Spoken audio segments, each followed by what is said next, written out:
او کچری یو سړی ښځې سره جګړه شوه او دی ورته وایي چې طلاق یې طلاق یې طلاق یې 1 کروڑ ځلې طلاق ووایي دا طلاق اختیار د سره نشته. تاسو د مفتي صاحب خبرې واورېدې چې زموږ استادو په دې معاشره کې څوک هم شهرت غواړي یو داسې مسله وچېړي چې هغه یو نوې مسله وي نو هغه په لکهو خلک چې دغه مسله وګوري او حیران شي او تعجب اظهار وکړي حالانکه مفتي صاحب ته او داسې نور چې کوم داسې خلک وي چې هغوی داسې مسایل اوچتوي چې هغې سره په امت کې فتنه او فساد پیدا کیږي نو هغوی لره پکار دی چې لږ سوچ وکړي په دې خبره باندې. الحمدلله علماء اهل سنت علماء حق دومره محنت هغوی کړی دی که څوک اوس نوې فتنې راوچتېږي او نوې فتنې په امت کې د خورولو کوششونه کوي د رب کائنات په فضل و کرم سره د هغوی دا سازشونه دا به ناکام وي دا به نامراد وي. اوس دا مسله چې سړي ته په ښځې باندې خاوندانو له په ښځو باندې یو فوقیت حاصل دی یو فضیلت حاصل دی او د طلاق واک او اختیار دا صرف او صرف چې دی دا خاوند سره دی دا د امت مسلمه د ټولو مسلمانانو د ټولو فقهاو د قرآن او د سنت یو داسې مسلمه مسله ده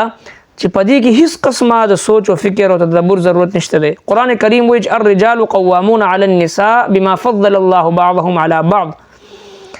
رب کائنات نارینو ته په زنانو باندې خاوند لا په ښځې باندې یو فوقیت یو فضیلت او هغه ورکړی دی او با اختیاره ګرځولی دی. دا طلاق اختیار دا صرف او صرف چې دا خاوند سره دی ښځې سره نشته دی. دا یو داسې عقیده ده یو داسې مسله ده چې دا د دې امت د مسلمانانو د هر نارینه زنانه مشر کشر د ټولو په علم کې دا خبره شته. نو کم خلک چې د دې خبرو په ذریعه باندې په امت کې انتشار افتراق او دغسې چې دی هغه تفرقه او وسوسه اچولو کوشش کوي نو هغوی دا خبره ذهن کې وساتي. ان شاء الله العزیز علماء حق دونه هغوی محنتونه کړی دی دونه کوششونه کړی دی د خلکو دونه ذهن سازي کړی دی دا رنګه چې کوم پروپاګنډې وي او دا رنګه چې کوم سازشونه وي او دا رنګه چې کوم نوي مسایل اوچتولو کوشش وکړي شي څرنګه چې مفتي صاحب دا خبر وکړه په دې باندې هیڅ دلیل پیش نه کړو صریح د قرآن خلاف دی. نو چې صریح د قرآن خلاف دی نو د دې په مقابله کې آیتونه پیش کا د صحابه کرامو اقوال پیش کا د احادیثونو دلایل پیش کا د فقهاو د اجماع امت په دې باندې چې دی هغه دلایل پیش کا او د خبره ثابته کا. دا خو د امت د وړو د غټو نه غټو مسلمانانو ته دا خبره معلومه ده چې د طلاق اختیار دا د خاوند سره وي دا د ښځې سره نه وي او د ښځې رضامندي په دې کې هیڅ قسمه هغه چې دی ضروري نه دی. د قرآن او د سنت او د صحابه کرامو اقوال او د دلایل په دې باندې شاهد دی. لہذا د دې خبرو په ذریعه باندې د امت په منځ کې انتشار اچولو کوشش کول یا د نوجوان نسل په زړونو کې د وسوسه اچولو کوشش کول یا د امت چې کوم اجماعي مسائل دی عقاید دی په هغې باندې امت مسلمه تمام فقها او تمام ائمه او تمام علما متفق وي د هغه مسایلو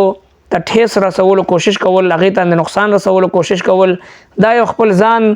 د شهرت دپاره او یو نوي مسله په امت کې چې دی یو نوي انتشار اچولو دپاره یو مضموم او لا یعنی کوشش دی. رب کائنات په فضل و کرم سره داسې مضموم مقاصدو کې بس کامیابیږي نه او په هر میدان کې علماء حق به د دې نظریاتو او د امت په منځ کې د انتشار اچولو چې د مخنیوي به کوي ان شاء الله العزیز دا کوششونه به ناکام وي او نامراد به وي.